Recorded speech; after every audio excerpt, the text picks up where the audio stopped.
오늘 하나님의 말씀은 에레미야 48장입니다.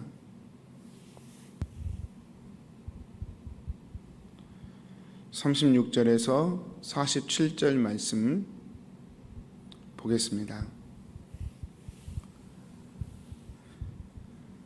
그러므로 나의 마음이 모압을 위하여 피리같이 소리내며 나의 마음이 길레레스 사람들을 위하여 피리같이 소리내나니 이는 그가 모은 재물이 없어졌음이라. 모든 사람이 대머리가 되었고 모든 사람이 수염을 밀었으며 손에 칼자국이 있고 허리에 굵은 배가 들렸고 모압의 모든 지붕과 거리 각처에서 슬피 우는 소리가 들리니 내가 모압을 마음에 들지 않는 그릇같이 깨뜨렸음이라. 여호와의 말씀이니라.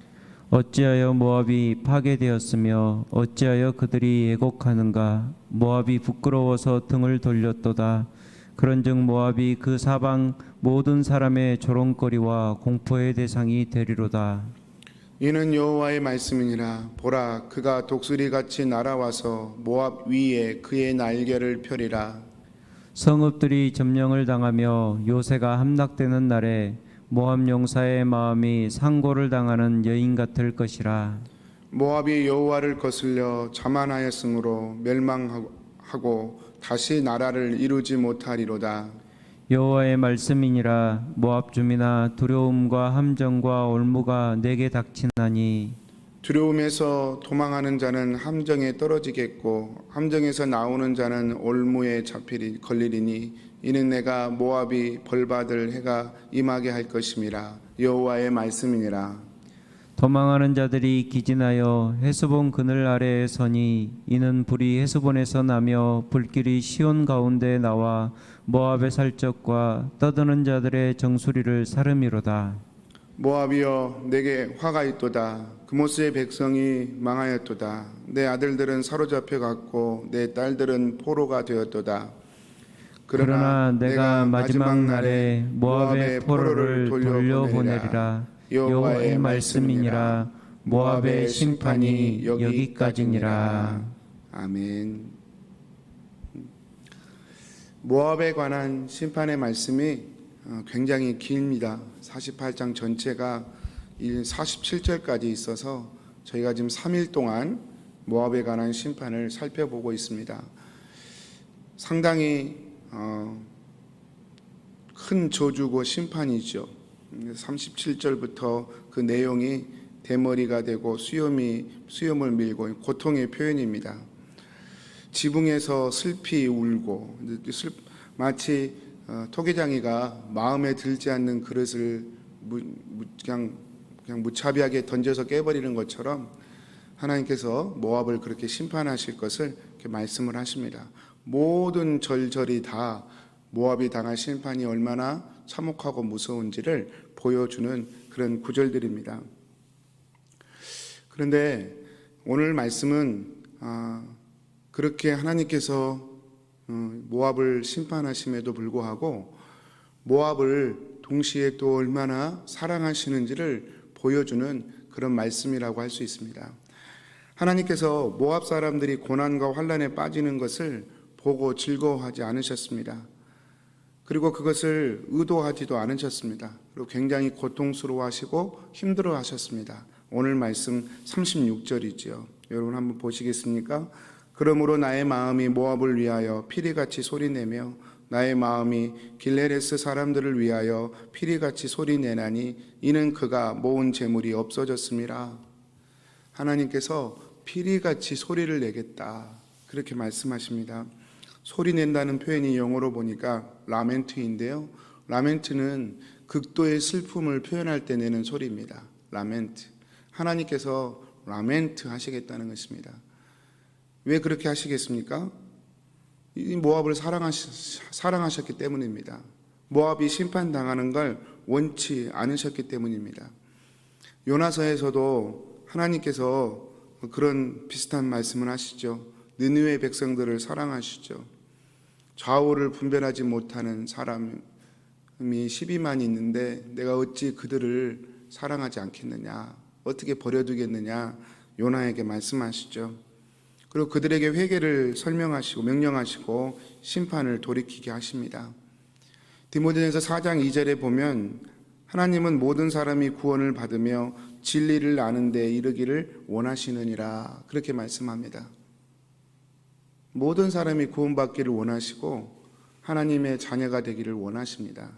에스겔 18장 23절은 이렇게 말씀합니다. 주 여호와의 말씀이니라.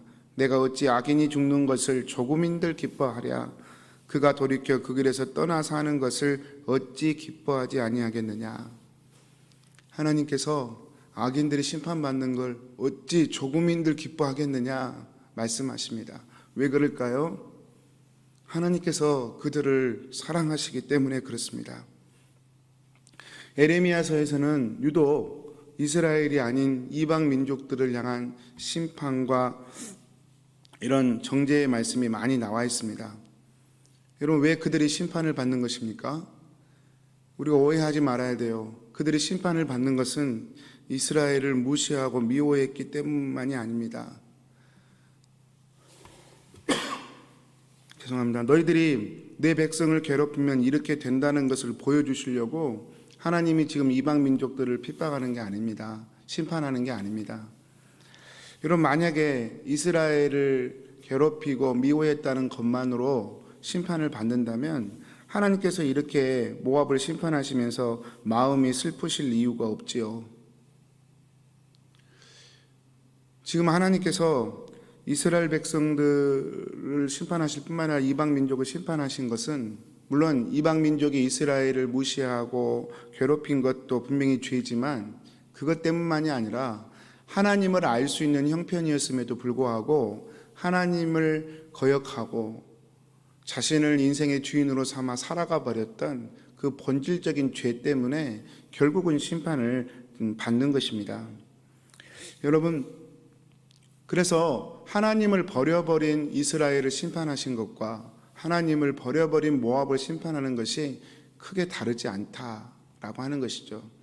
그리고 이스라엘을 심판하실 때 하나님의 마음이 결코 기쁘지 않으셨던 것처럼 또한 모압을 심판하실 때 하나님의 마음도 결코 기쁘지 않으셨다는 것입니다. 하나님께서는 이스라엘도 사랑하시고 모압도 사랑하셨기 때문이죠.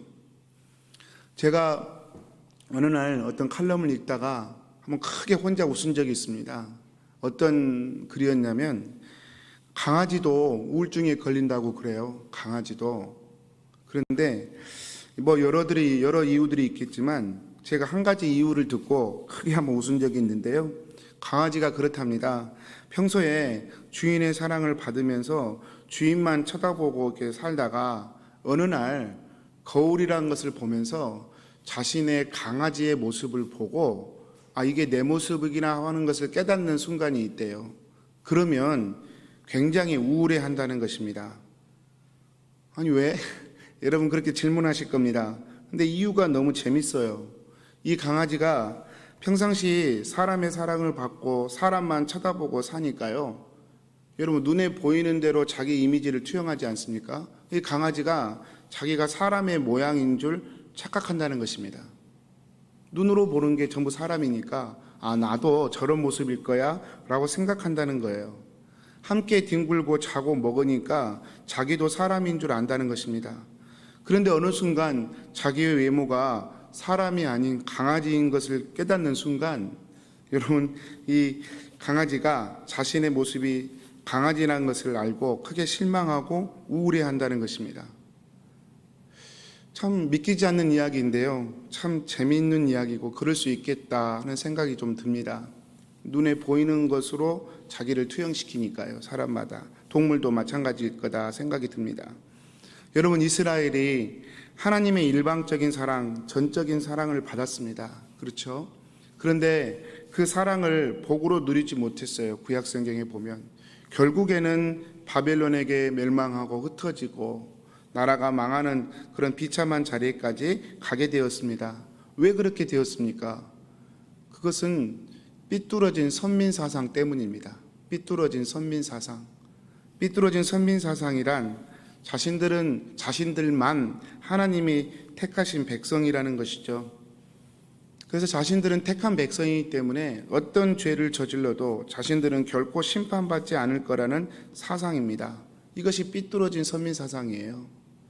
그래서 그런 사상을 갖고 있으니까 이방 사람들은 무시하고 천시하는 것이죠. 개처럼 여기고요, 짐승처럼 여기고요.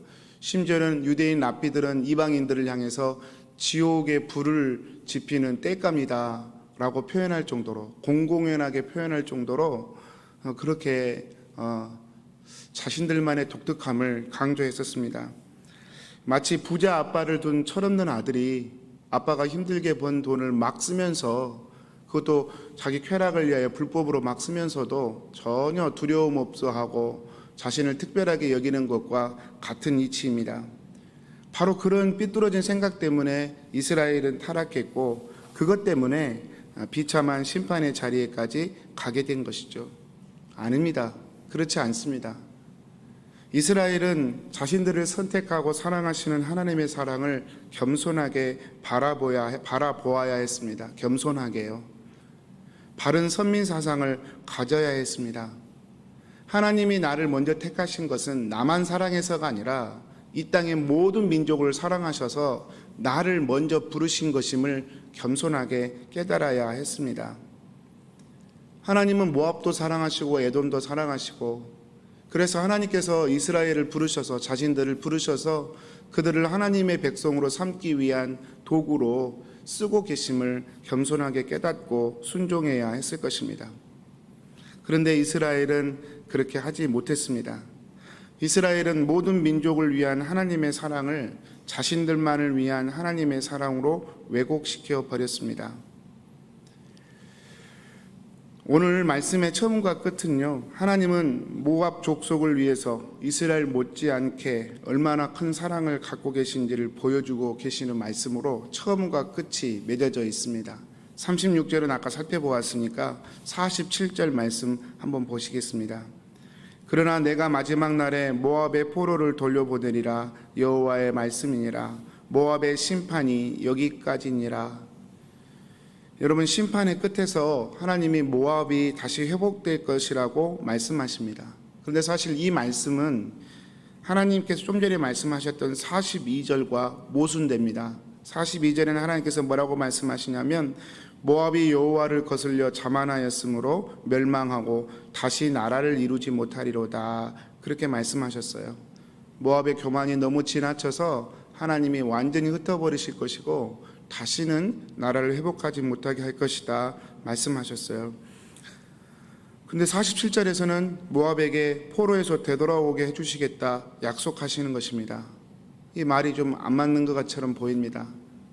근데 실제로 여러분, 역사적으로 이 모압은 42절의 말씀처럼 다시는 나라로 회복되지 못합니다. 페트라라고 하는 나라에 점령된 이후에 모압이라는 이름 자체가 완전히 사라져 버립니다. 그래서 42절 말씀대로 역사적으로 이루어졌습니다. 다시는 나라를 이루지 못합니다. 지금까지. 그러면 47절 말씀이 무슨 말씀일까? 포로에서 돌아오게 하고 회복시키겠다는 약속은 무슨 말씀일까? 그래서 이 부분에 대한 고민이 성경학자들에게 있었는데요. 성경학자들은 이 말씀을 이렇게 해석합니다. 제가 참조하는 옥스퍼드 성경사전을 참조했는데 그대로 한번 읽어보겠습니다. 모압이 바벨론에 의해 멸망한 이후 국가적으로 다시 회복되었던 적이 없었다는 사실에 비추어 볼 때 본절의 예언은 메시아 시대와 관련된 것으로 보는 것이 좋을 듯하다. 그런 점에서 본절의 마지막 날은 신약 시대를 가리키고 돌려보낸다는 것은 그리스도의 복음으로 말미암아 회개한다는 것을 의미한다. 참 의미 있는 해석이라고 생각합니다. 에레미야서의 결론과도 같은 메시지가 바로 이것이죠. 여러분, 이스라엘은 율법과 성전을 의지하고 그것을 구원의 요소로 삼아서 역설적으로 하나님을 떠나버렸습니다. 율법과 성전 자체가 자신들이 하나님의 백성인 걸 증거한다고 생각했지요. 그래서 하나님을 떠났고 하나님의 심판을 받고 말았습니다. 마찬가지로 이 모압 족속 역시 마찬가지입니다. 하나님을 알 수 있는 환경이었음에도 불구하고 하나님을 멸시하고 우상을 숭배함으로 나라를 완전히 잃게 되는 심판을 받게 된 것이죠. 제가 드리고 싶은 말씀은 똑같은 이치였다 그 말입니다. 이스라엘은 구약 종교를 가지면서 하나님을 떠났고 모압은 우상을 통해서 하나님을 떠났고요. 모양도 똑같고 결론도 똑같았습니다. 하나님을 떠나면 누구나 심판을 받는다는 것이죠. 결론도 똑같았지만 회복의 방법도 똑같습니다. 모압 족속이 하나님의 전적인 은혜로 예수 그리스도의 십자가의 복음으로 그들이 이방인이지만 상관없이 하나님의 자녀로 부름받을 것을 오늘 47절에 약속하셨죠. 오직 하나님의 은혜, 예수 그리스도의 나라, 예수 그리스도의 피 흘림으로 인해서 그것을 믿음으로 받아들이는 모든 자에게 자녀됨의 권세를 주시는 새 하나님의 나라의 법을 선포하셨죠. 그게 47절의 말씀이라고 할 수 있습니다. 그것은 이스라엘도 마찬가지인 것이죠. 이스라엘의 혈통이 하나님의 자녀를 만드는 것이 아니라 나를 위하여 하나님의 아들이 피 흘려 죽으셨다는 사실을 믿고 그분을 나의 주와 그리스도로 믿고 따르는 이스라엘에게 하나님이 회복의 약속을 주셨던 것이죠. 결국은 여러분, 특별한 사랑이란 예수 그리스도를 통하여 구원의 길을 내주시는 하나님의 사랑을 특별한 사랑으로 얘기하는 것이지 나의 가문이, 나의 배경이, 나의 노력과 나의 업적이 나를 특별하게 만들지 못한다는 사실을 성경은 우리에게 분명하게 말씀하고 있다는 것입니다. 사랑하는 성도님들, 성도의 삶이 무엇일까 한번 생각해 보았습니다. 성도의 삶이란 결국 하나님을 떠난 자의 심판이 이렇게 참혹한 것이구나, 이런 말씀들을 보면서 체험하는 것이죠. 구약 성경을 읽으면서 그 어떤 것도 하나님과 나와의 관계를 대체하지 못한다. 하나님을 떠난 나의 자리, 인간의 자리가 얼마나 심판인가를 이런 성경을 통해 보게 되는 것이죠. 그래서 성도란 마치 심판을 경험한 사람처럼 나의 죽음 이후에 모든 인간이 받을 그 심판을 미리 한번 받아본 사람처럼 다시는 그 길을 가지 않겠다 선언하며 오직 하나님을 바라보고 나를 위해 죽으신 예수님 한 분 의지하며 살겠다 결심하는 것, 그게 성도의 삶이 아닐까 생각해 봅니다. 사랑하는 성도님들, 오늘도 주신 말씀으로 축복합니다. 다른 길은 없습니다. 오직 예수 그리스도의 십자가의 은혜, 그 사랑의 은혜 앞에 머물러 계시기를 축복합니다. 그 사랑을 전적으로 의지하시게 되기를 축복합니다. 그 사랑 안에서 우리는 얼마든지 회복되고 그 사랑 안에서 우리는 얼마든지 참되고 복된 인생을 살 수 있게 됩니다. 기도하겠습니다. 사랑하는 하나님, 오늘도 하나님의 말씀 주셔서 감사합니다. 모압을 그토록 신랄하게 심판하시지만 라멘트, 아파하시고 소리내어 우시는 주님의 사랑이 모압을 향해 흐르고 있었음을 봅니다. 그리고 모압을 향해서 여전히 예수 그리스도의 은혜의 길을 열어주셨음을 말씀을 통해 보게 됩니다.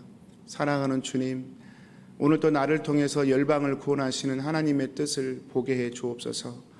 나를 통하여 하나님의 나라가 확장되어야 할 것에 대하여 주님, 내 마음이 늘 깨어있게 하여 주옵소서. 동시에 주님, 늘 예수 그리스도 나를 위해 십자가에 죽으신 주님을 바라보며 주님 안에 거하는 자로 날마다 설 수 있도록 저희를 붙잡아 주옵소서. 오늘도 우리 주 예수 그리스도의 십자가의 그 보혈로 우리 킹슨 한인교회를 덮습니다.